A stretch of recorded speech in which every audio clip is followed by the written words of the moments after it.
evening and welcome to the show. I'm Sharri Markson. Here's what's coming up on the program. ABC Chief David Anderson refuses to apologise to former Commando Heston Russell for inaccurate reports that called him a war criminal. Not only did Anderson refuse to apologise, but he attacked Heston's character even further. I'll speak about this arrogance with Sarah Henderson, who grilled the ABC boss later in the show. The referendum delivered an emphatic no vote, but the City of Sydney Council is forging ahead with its own voice to council and a review of colonial statues. Paul Murray and Liz Storer will join me to discuss a bit later.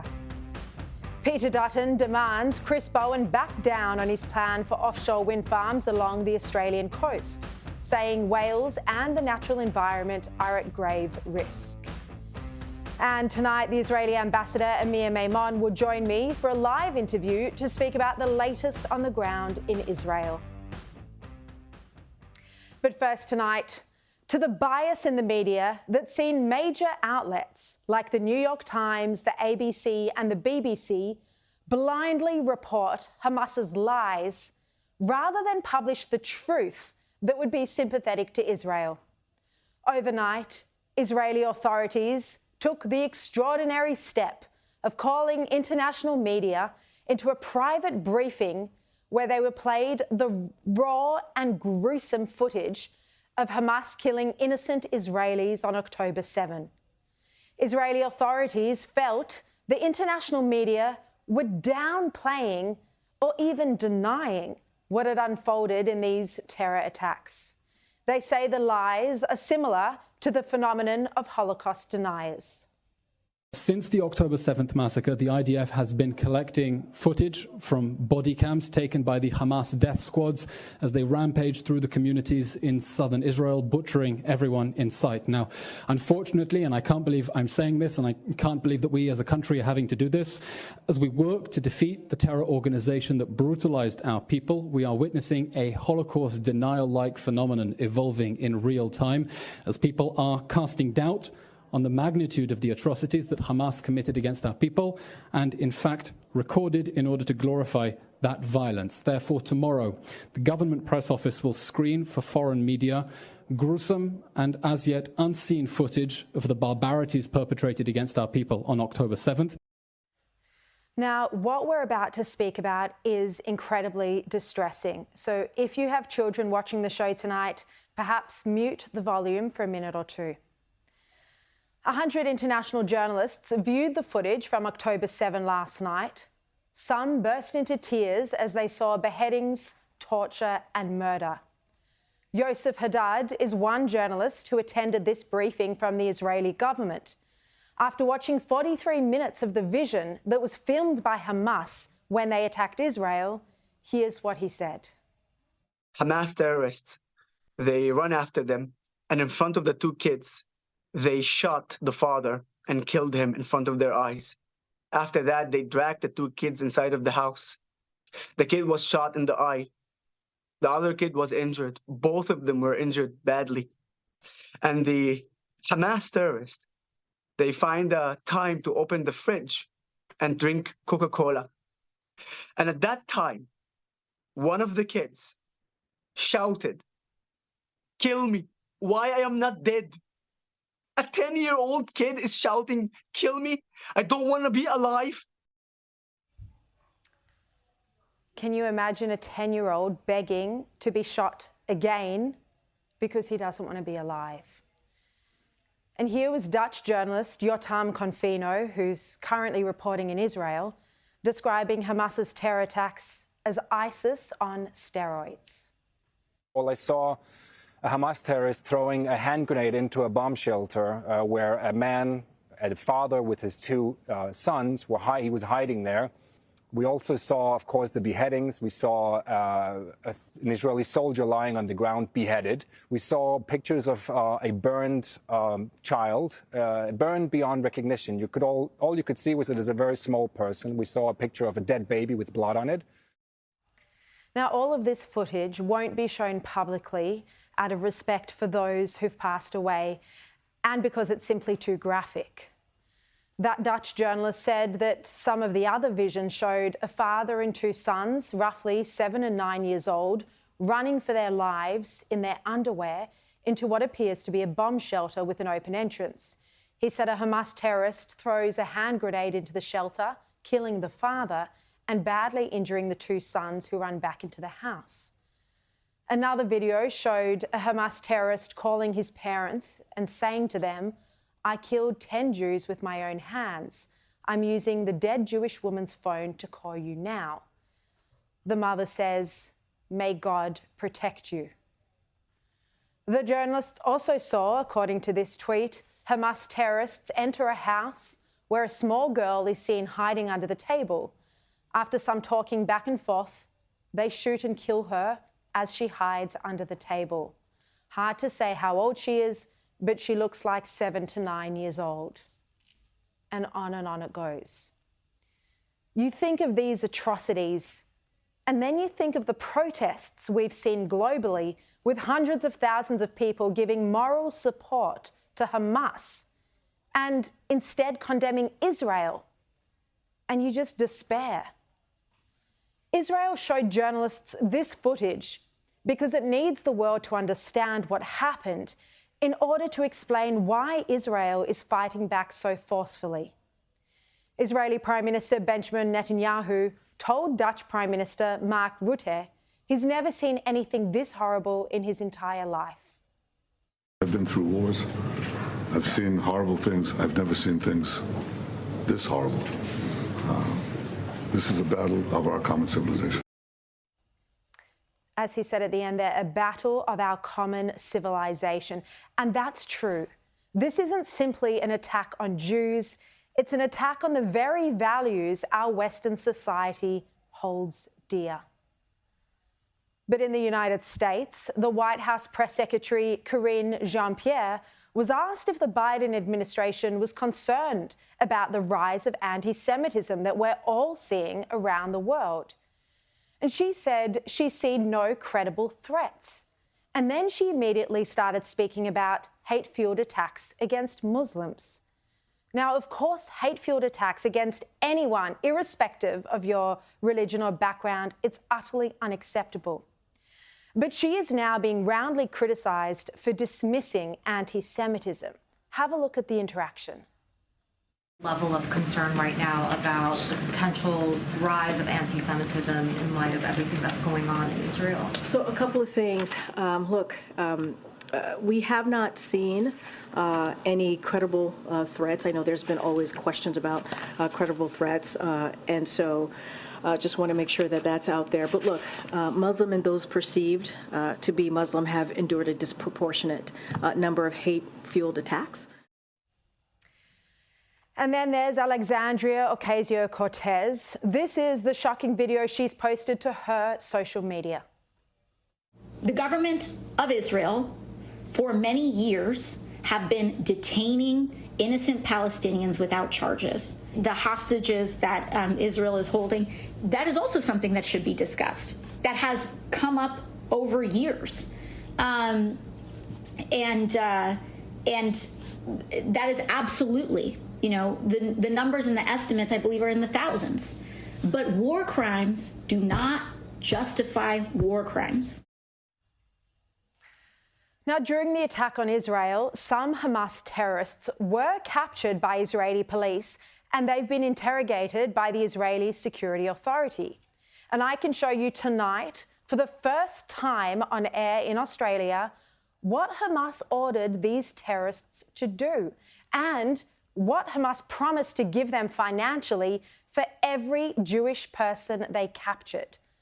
The Hamas terrorists said their mission was to kill the men and then to capture women and children. Have a look. التعميمات في بخصوص المدنيين كانت اللي هو يعني قتل الرجال الأسر اللي هو النساء والمسنين والأطفال. قتل الرجال يعني المدنيين. الشباب مدنيين. هذا مدني عسكري زي كده. So just to be clear, what you're seeing here now for the first time on Australian television are Hamas terrorists who were captured by Israeli security, Israeli police in Israel, being interrogated by the Israeli authorities. These are the admissions that they're making about the orders they were given, how much they were paid to kill Jewish people, and what other incentives were provided to them and their families for carrying out these terror attacks. This next Hamas terrorist said that they were promised $10,000 each and an apartment if they kidnapped a Jewish hostage. Have a look. لأنه في غزة اللي باخذ أسرى له مكافأة. قديش المكافأة قالوا لكم؟ شقة، منزل، بيت $10,000. اللي بيجيب كل أسير باخذ شقة ومنزل؟ مين قال لكم إياها هاي؟ كانوا يحكوها في القسام يعني. The captured terrorists speak about setting homes in the kibbutz on fire. They explain in detail how they entered the homes and shot whole families inside. They speak about taking selfies with a 15-year-old girl before kidnapping her. And this next terrorist speaks about shooting an elderly woman. طخينا على الشبابيك والابواب. ومين طخيت هناك؟ طخيت مرة كبيرة. هي كانت قبالك ولا ايش فاهمني؟ تفاجأت فيها تخيل. وين الطلقة طبت فيها؟ في كتفها. ايوه شو صار فيها؟ وقعت. Then when the terrorists saw that many Israeli families were rushing into the safe room in their homes, here's what they did. سكروا الباب اللي جوا الغرفة المحصنة. بعدين لفوا صار طلع برا عماد أبو عبيدة صار يقولوا في يهود هان في يهود.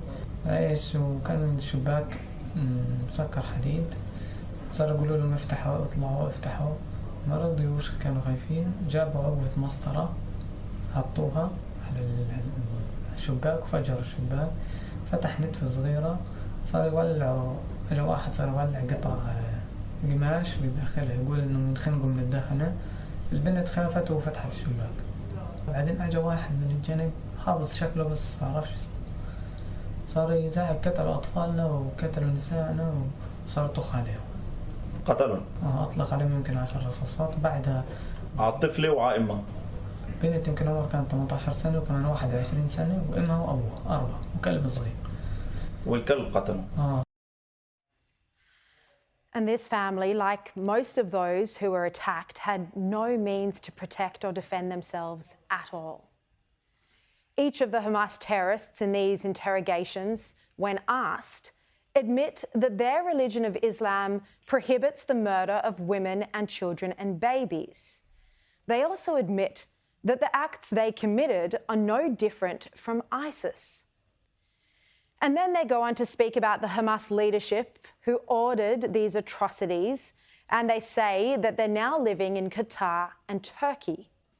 The terrorists claim the Hamas leadership abandoned them and instead sought safety in Qatar. And they name the names of all of the leaders who ordered this attack. I would repeat them now, but they're meaningless to all of us. They will mean a lot to the Israeli security, though, to the Mossad. Crucially, the terrorists also gave Israeli officials detailed and valuable information that will be used to attack targets in the Gaza Strip and has already been used. But Israel will clearly need to find a way to destroy the Hamas leadership who've sought safe harbour in Qatar and Turkey. And the United States should be putting major pressure on the Arab nations to force Hamas to release the 220 hostages that they're still holding captive. With 2 more hostages released overnight, America now needs to pressure Qatar not just to release the Americans, but to release all of the Jewish hostages, regardless of which passport they hold. Every baby, child, mother, and grandmother matters. Hamas targeted the most vulnerable in our community, and it's our job not to forget them and to make sure they're brought home. And as I mentioned, I'll have the Israeli ambassador to Australia, Amir Maimon, on the show a bit later. He'll have the latest information on the ground invasion and the 200 hostages. Now, the ABC was grilled in Senate estimates today over a number of issues, ranging from their interview with Hamas leaders, their coverage of the voice referendum, But take a look here at Managing Director David Anderson's refusal to apologise to Heston Russell over their failed defamation case. You have been found to have improperly and wrongly accused Mr Heston Russell of being a war criminal. If you're asking for me to apologise to Mr Russell, I'm not going to apologise to Mr Russell. There's a lot to learn from it. Whatever happens here, appeal or not. Unbelievable. And Sarah Henderson, who was asking those questions, she'll be on the show a bit later. Let's bring in now Associate Editor of The Australian, Jenna Clark. Jenna, the arrogance of the ABC firstly calling Heston Russell a war criminal, then a court of law finding it had no evidence to do so. It was simply relying on the foggy memory of one person who didn't see anything. He just heard a pop, who has now apologised to Heston Russell. How can David Anderson not only refuse to apologise, but launch a further attack on Heston's character? It was pretty extraordinary, Sharri, considering that when Senator Henderson did kick off her questioning specifically about this issue, he did come out and say, look, we're 8 days into our 28-day appeal period. And, you know, apart from the fact that this is as they were speaking, they're already back in the federal court talking about a cost hearing at this point in time as well. It was quite extraordinary to hear the managing director, you know, double down once again. But we really shouldn't be shocked, because look at the conduct of the national broadcaster even during the trial, where, you know, they released that press release during the trial, and Justice Lee actually come out and said that, you know, that was basically contempt of court. So while we should be, we're pretty surprised, I'm not shocked at all. Now, on to another topic. The Prime Minister, Anthony Albanese, is in Washington. He announced today that Australia won't increase its $3 billion commitment to boost US and British submarine bases. This is part of the AUKUS deal. Have a look. The combination of the three nations cooperating when it comes to our defence capacity lifts the capacity of everyone, of all three countries. That's what this is about here. Win, win, win for Australia, the United States and the United Kingdom.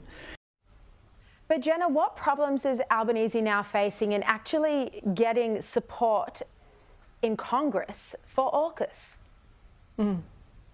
I think, Sharri, the biggest issue is it's probably nothing that the Prime Minister of Australia has caused. It's the fact that he's going over there and not even the House has a speaker. So I think all American politicians at this point in time are probably more concerned about just who is going to be leading them in the House, and as well as the fact that, you know, you've got Biden that's running around in between meetings with Israel at this point in time. It wouldn't be surprised if there isn't even an answer at that. But again, I'm not a defence expert, so I'm waiting on experts, someone like, you know, from Richard Marles's office or someone like Greg Sheridan in the Australian to correct me here. But I don't think we're going to see much of a movement on AUKUS during this specific visit.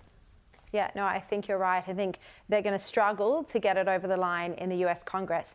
Now, Julian Assange is reportedly hopeful that these Biden-Albanese talks will mean he's finally free. There's been a cross-party delegation of politicians who travelled to Washington last month. They were campaigning for his release. And Albanese and his government have also been campaigning. Jenna, should he be released now? And if he is, would anyone celebrate?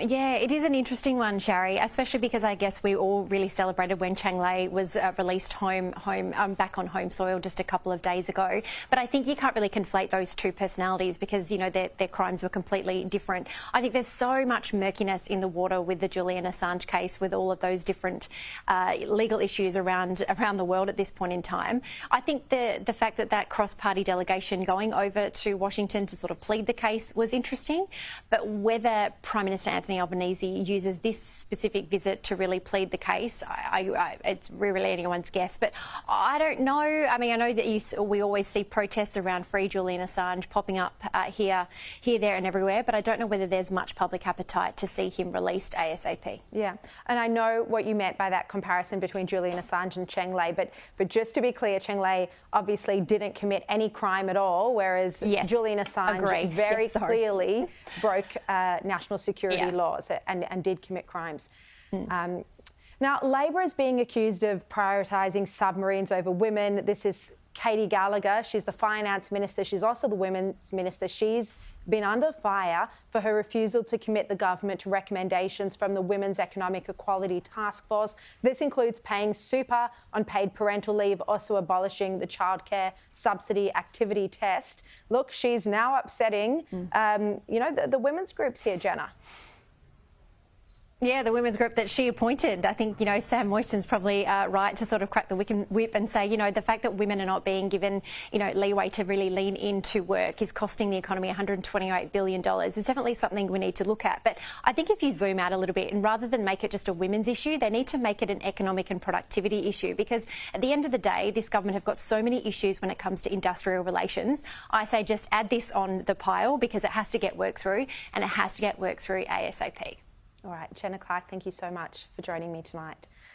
Now, coming up, the Israeli ambassador joins me live. I'll ask him what's being done to bring home more than 200 hostages held by Hamas. That's after this quick break. Welcome back. Well, the New York Times has apologised for misreporting that the strike on a Gaza hospital came from Israel. They say that they should have taken more care with the initial presentation of their story. They've blamed editors. This is a rare apology from the New York Times. We now know, and Andrew Bolt and Chris Kenny did excellent reporting on this last week, but we now know that there was no bomb at the hospital. It was in the car park. It wasn't by Israel. It was by other extremists in Gaza. We also know that the death toll was nowhere near the 500 that was claimed just 5 minutes after the attack. They couldn't possibly have known the death toll 5 minutes after the attack. Instead of 500, it's estimated to be around 50. Joining me now is Israel's ambassador to Australia, Amir Maimon. Welcome to the program, Ambassador. Thank you for having me, Sharri. Now, the New York Times, as I mentioned, has apologised for swallowing Hamas's lie in regards to that hospital bombing that never was, that wasn't committed by Israel. Do you think we're seeing a lot of anti-Israel bias in the international media? Well, what we have seen is how quickly some media outlets were in pointing the fingers towards Israel, in putting the blame in Israel. It was simply unbelievable. Minutes after the attack, the explosion near the hospital in the parking lot, immediately some media outlets in the world, including some here in Australia, put the blame on Israel. Of course, it was very frustrating for us, not just as an official representative. It took a few hours for the Israeli Defense spokesperson unit to share the information that we had about the explosions. And even then, some media outlets didn't believe to the reports. And only when President Biden was very clear and he was referring to the other side, we started to see some changes in the way that this story was covered. Look, overnight, Israeli officials brought a group of around 100 international journalists in to witness very graphic footage that had been taken by Hamas of their brutal murders. Amir, why did the Israeli government feel that it was necessary to show this footage? Well, in the beginning, we didn't share these horrible graphic images out of respect to the victims, out of respect to the families. But when we realized that there are doubts about the information that we shared, we were simply left without any other choice but to share this information. Do you think we are seeing that denial of what happened, or refusal to accept that it was just as appalling as it was? Well, I think that there are many questions that I still don't have answer to. But I'm not that sure that similar questions would have been raised if it was the UK or it was the USA or any other like-minded state that was encountered the same atrocities as Israel encountered. Now, there were two more hostages who were released overnight, two elderly women. International media claim that Hamas is trying to show that it's a serious party that can be negotiated with. Why do you think that Hamas has been releasing, these 4 hostages now? Is this pressure from Qatar? And what do you think of these media reports that claim Hamas can be negotiated with? Well, Israel's position is very firm. We're not going to negotiate with the Hamas, a recognized terror organization also here in Australia. The 2 hostages were released are Yochevet, she's 85 years old, and Nurit, 80 years old, from the southern part of Israel. It was chilling to listen to Yochevet first words when she was interviewed by an Israeli journalist. She was describing how she was pulled from her home. She was driven while she was lying on the back seat of a motorbike. And unfortunately, her husband, Oded, and Nurit's husband, Amiram, are among the over 200 Israeli hostages that are still held by the Hamas, among them babies and toddlers and women and men. As I said before, I believe that the Hamas is under immense pressure from some international players. But as I said before, we are determined to continue with our operation. We are determined to depose the Hamas regime, to destroy its military capabilities, and to remove the threat from the Israelis. Look, Ambassador, there are now starting to be calls for a ceasefire. I mean, even US President Joe Biden overnight said that if all the hostages are returned, then the talks can begin about a ceasefire. I think it's interesting that Henry Ergus quoted a military theorist in his column this week. He said that every aggressor is a peace lover. He wants his aggression to go unopposed. So I ask you this, is Israel committed to destroying Hamas, irrespective of whether hostages are released, like the coalition forces destroyed ISIS, or will Israel succumb to international pressure and consider a ceasefire? Well, Israel is determined, as I said before, to depose the Hamas regime, to dismantle, eliminate, destroy their military capabilities. And when we're saying that we are determined, I was in Israel when Israel was attacked. And I must share with you at least my feeling. If there was something refreshing, is the unity that I experienced when I saw the Israelis united. And when the Israelis are united, nothing can stop us. We are determined to take over, to accomplish all our objectives, and to once and for all, to remove this terror. So no ceasefire would be considered? Not that I know of. Yeah. Now, the US has committed around $100 million in international aid. Are you concerned that it might not be getting through to the innocent Palestinian civilians, that Hamas might be exploiting this for terrorism? Well, the Hamas exploited the humanitarian aid in the past. They are very proudly showing in their own words and clips that they released to the international community how they take out pipes, water pipes from the soil and turn them into missiles rocket. It's not the first time that they're exploiting the humanitarian aid. And by the way, there were just a few days ago reports that they stole, that they put their hand on some humanitarian aid that was channeled through an international organization. So when we are talking about the Hamas, everything is possible, and we will not let them exploit humanitarian aid in order to continue with their attacks on Israel, in order to manufacture missiles or any other type of arms that will be used against Israelis.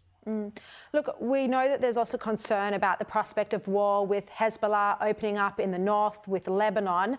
What's your assessment of just how volatile this situation is in the north with Lebanon? It's a very tense situation. Since October the 7th, there are daily provocations by the Hezbollah, firing of anti-tanks missiles, mortars, and other type of missiles. We already had quite a number of casualties. Israel's position is very clear. We are not interested in opening a new front, but we are determined that if such a front will be open, we will be ready. The US Defense Secretary has said that he thinks this could be a longer war than against ISIS in Mosul. That was around 9 months. Do you think this war, if it is against Gaza, if it is against Hamas, in Gaza, do you think could it go on for longer than 9 months? Well, I cannot refer to exact time. What I can say and share, and based on my experience, that it's going to be a very long war. I cannot say whether it will last for 9 months, 6 months, 7 months, but it's going to be a war that will be longer than the past military operations and war that we experience in our region. All right. Ambassador Mia Maimon, I so appreciate your time tonight. Thank you very much. Thank you. Now, coming up, a major Sydney council makes moves to have its own Indigenous voice to council. Will any government bodies actually respect the referendum result? I'll speak about this with Paul Murray and Liz Storer next. Here are the top 5 stories you need to know tonight. Australia's ambassador to Israel's ambassador to Australia, Amir Maimon, has told Sky News that Israel won't consider a ceasefire against Hamas. The Prime Minister announced a $5 billion investment from Microsoft into boosting our cybersecurity and upskilling workers. The ABC was forced to declare that it's not an anti-Semitic organisation during a grilling over its reporting on the Israel war in the Senate today. The grieving father of 2 children who died in a house fire in Corio reveals his 4-year-old son huddled to protect his siblings. He and his 6-year-old sister remain in hospital in a critical condition. And we learned today Labor MP Will Fowles was arrested, interviewed and released without charge by Victoria Police earlier this month over sexual assault allegations. All right, let's bring in now my great Tuesday panel, Sky News hosts Paul Murray and Liz Storer. Hello. Thank you both. Look, let's start with Clover Moore.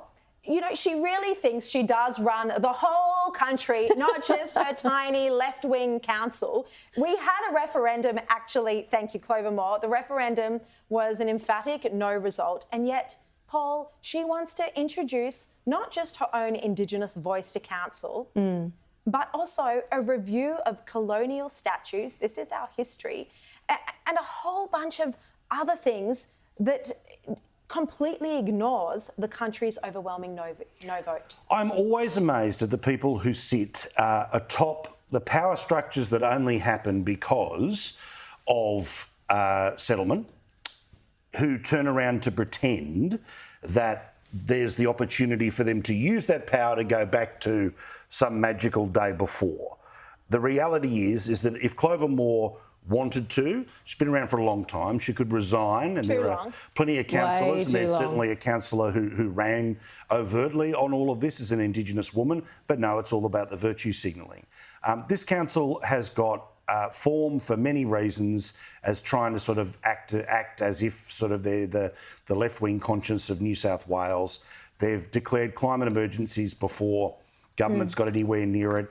But then they turn around and say that you can't have solar panels on your roof if they're facing the street because that affects curb appeal use. Oh, and you can't have gas in new buildings anymore. Meanwhile, the state government's like, you can't actually do that. And they're like, watch us. She goes off, she'll invent her own version of The Voice, but has had many, many months where they haven't even picked up the rubbish. So this is the perfect example of council that's way out of control. My suggestion about the City of Sydney Council is that just like the Sydney Harbour Foreshore Authority, literally the big swathes of what touches the water is controlled by the state government. The actual CBD now needs to be put into that authority because it's all well and good that she does whatever she wants in sort of the lefty pockets of suburbia there, but the actual main street, the main drag, the main business, it should be the purview of the state government, not Clovermore. Yeah. Now, Liz, it's not just Clovermore. We're also seeing state governments around the country proceeding with their own voices to Parliament despite the referendum result. Absolutely. We've got, up in Queensland, they inked their path to treaty months and months ago. I think they were the first ones out of the gate. Western Australia obviously reneged on theirs once their cultural heritage laws turned into a very complicating burning dumpster fire. But South Australia, they came up with their own voice to Parliament. Victoria's got their first People's Assembly, which has the job of coming up with a statewide treaty. And New South Wales, as we know, hasn't ruled it out. That's all Minns will say at the moment. Tasmania has already said, the Tasmanian Premier has already said he's forging ahead also with some sort of voice-like body, which just goes to show the people that we elect to represent us aren't doing their job. They are pushing some sort of agenda, even after such a comprehensive vote, but we're seeing it across the board. Yeah, they don't care about democracy or what the people have to say. No. Paul, Peter Dutton and Ted O'Brien went to Port Stephens today to speak about wind farms. So Chris Bowen has insisted on having thousands of kilometres. I have to check the figure, but I think it's in total about 2,000 kilometres worth of wind farms at least 3 different locations off the coast of Australia. Mostly it's the east coast of Australia. There's one in South Australia off the coast. Paul, I mean, it sounds well and good, fine, let's have wind farms, but when you speak to the local communities, and as Peter Dutton highlighted today, this is going to be extremely damaging for the environment, for the whales. Well, let's have a look at what Dutton had to say. But it's very clear to me that this is fast growing into a national scandal. The government hasn't done the work. They haven't undertaken the environmental impact statements that need to be undertaken in any other like development. And thanks to my excellent producer, who was very fast, and now I know that Chris Bowen is installing 1,159 square. Your team's on it. No, good, Sam. Well done, everyone. So, Paul, what do you think about this? Look, this is the next shoe to drop. I mean, the political conversation about climate change and action on climate change, we know where the politics of that is. But the reality is that the people who have screamed most for this are the ones who have done nothing to actually produce renewable energy. None of the Teals are suggesting that on their local beach any of this stuff should be happening. None of them are saying that Centennial Park in Sydney should be turned into a solar farm instead. No, that's all for the bush. This particular thing in and around Port Stephens, the expectation here is that it's such a Labor electorate that even if they do this, even if they create a sense of aggro, still safe. Even if they get 10% of the vote with a local independent who says don't build them, we'll still win it anyway. I don't think that's going to be the case all over the country, but put the pressure on the MPs who say this is the future to be the ones who suggest their parts of Australia should be changed. Instead, what ends up happening mostly goes into National Party electorates. Why? Because they don't vote Labor. Further punish them and they'll get more of it after the voice vote. It's also this sense, Liz, that the government doesn't care or didn't even give the local communities a chance to have their say about this. They didn't even go to consultation. No consultation. Yeah, no consultation. Just, this is what we're doing. I think they don't do it because they know, obviously no one's going to be like, absolutely, trash our pristine views for the sake of your green dream that most of us secretly don't believe in anyway, even if it is a very Labor electorate.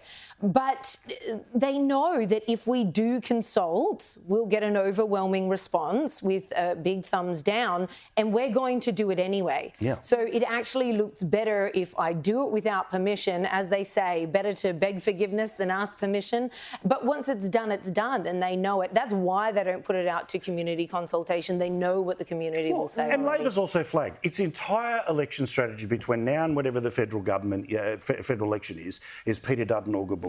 That's it, right? It's just the whole thing. Well, they did that with Scott Morrison. They make it the man. They did it with Tony Abbott. They make it the man. And they learn it from the Democrats, particularly in the United States, where if you can turn around and say, democracy's on the ballot, then you don't actually notice what the consequence is of the person that you keep re-electing, you keep sending back to run. I think Australians obviously are way smarter than all of that, but you watch the hatred that comes out of that press gallery as a result of Dutton's role in the referendum means that narrative, the most divisive, the most extreme, all of this stuff, that in part is the messaging that they'll want people to vote on, rather than, we promised you action on cost of living. In fact, it all got worse.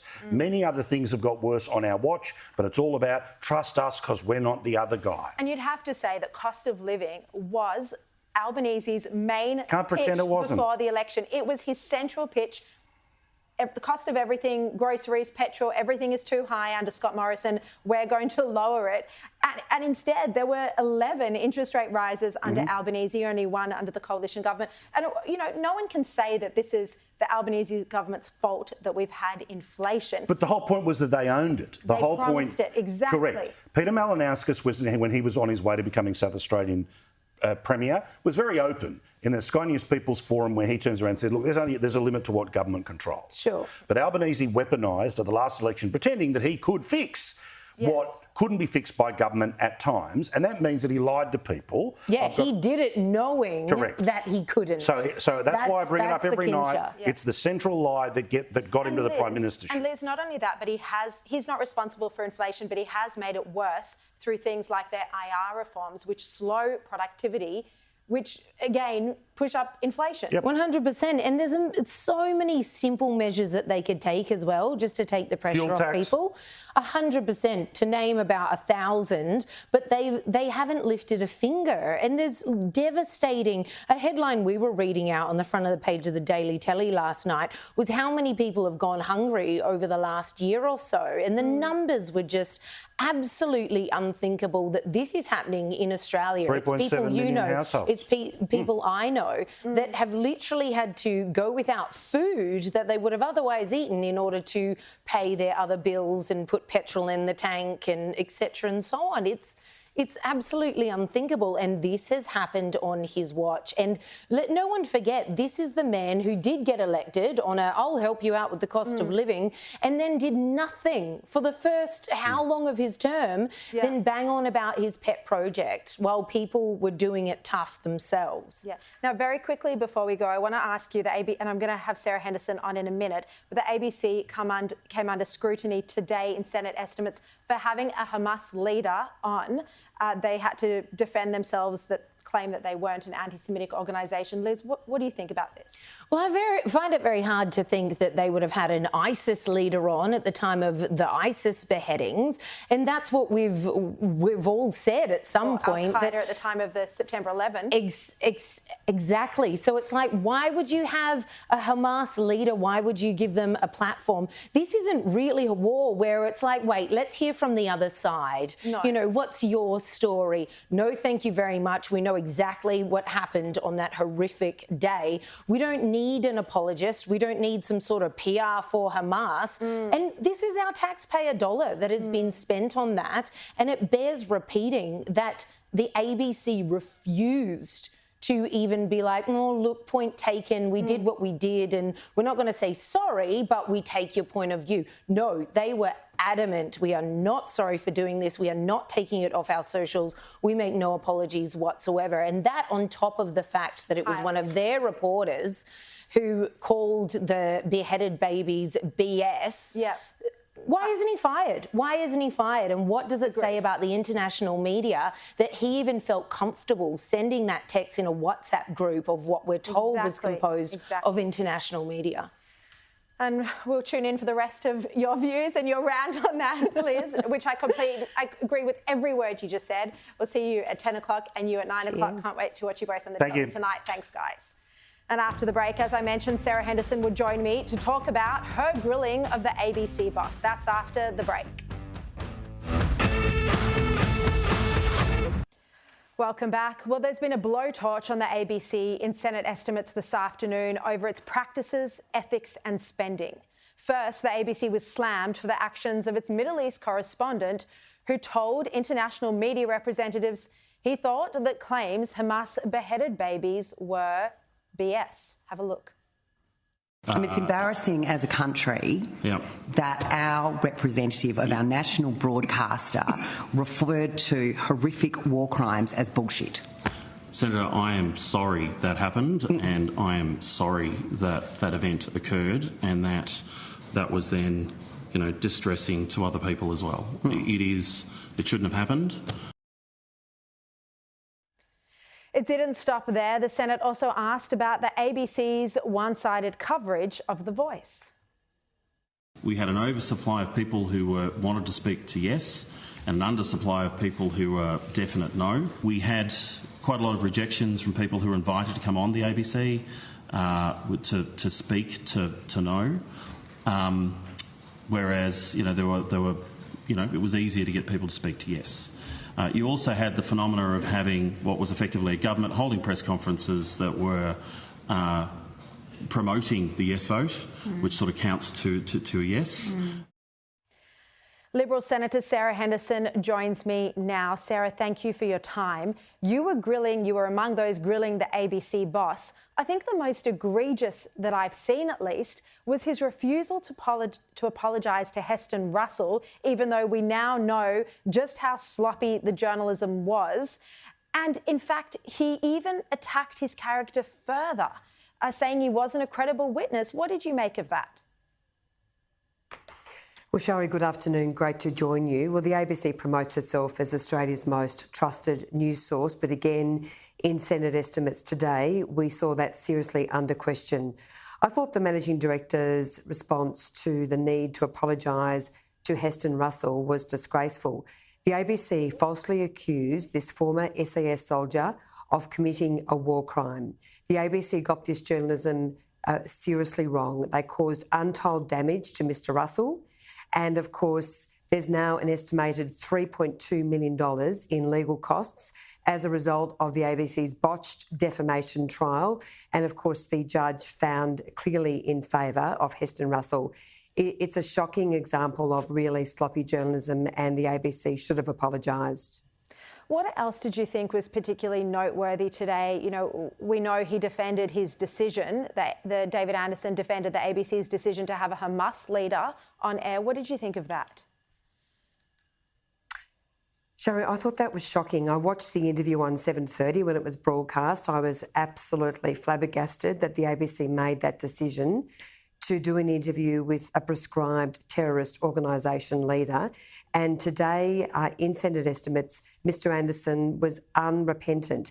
He says he reserves the right for the ABC to do further interviews with terrorist organisations. And when I pointed out to him that they were publishing grossly wrong information in relation to that interview on their YouTube channel and other social media platforms, he said he would review it. This is a completely disgraceful decision, Sharri, really shocking. And I really think, once again, we've seen the ABC completely lose its way on what is proper and impartial journalism. Now, just before you go, Sarah, you've been championing the problem of anti-Israel bias at the University of Sydney. You've sent them a letter. What are you calling for? Well, Sharri, I'm really concerned about the student safety of all Jewish students at schools and at universities, but I was particularly concerned and wrote to Mark Scott, the Vice-Chancellor, because the university had not acted in relation to some anti-Semitic signs when Jewish students complained about that, and they've also lent their resources and facilities to a group, the BDS group, which clearly has an anti-Israeli and arguably anti-Semitic agenda. And I've also asked the Vice-Chancellor to confirm if any of their staff were at the Sydney Opera House protest where those terrible chants of "Gas the Jews" were yelled out, because if that's the case, those academics should be sacked from the university. Completely agree. Sarah Henderson, thank you so much for your time tonight. That's all we've got time for. Thanks for watching. I'll see you 5 o'clock tomorrow. And here's Peter Credlin.